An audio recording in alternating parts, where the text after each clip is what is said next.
वड्या केल्या होत्या ते आता मिक्सरला लावून बारीक केलेलं आहे. असं दरदरीत एकदम मस्त हे झाले दाणेदार.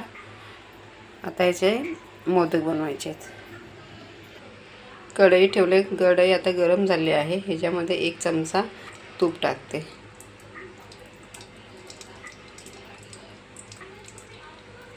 आणि ते बेसन भाजून घेते.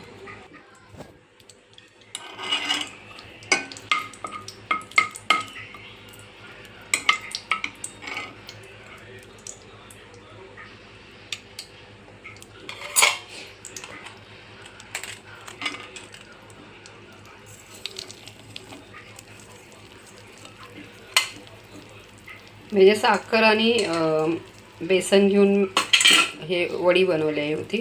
आता ती वडी मी मिक्सरला लावून त्याचं बारीक केलेलं आहे.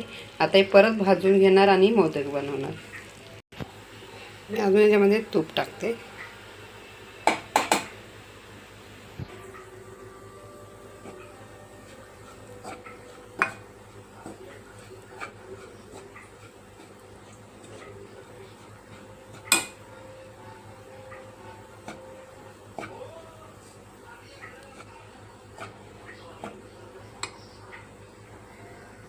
मी मिक्सरला ड्रायफ्रूट्स बारीक करून घेतलेले आहेत.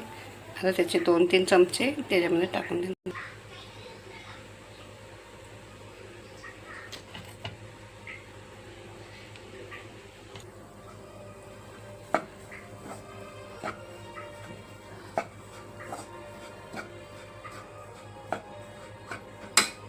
हे बघा, हे आता असं झालेलं आहे.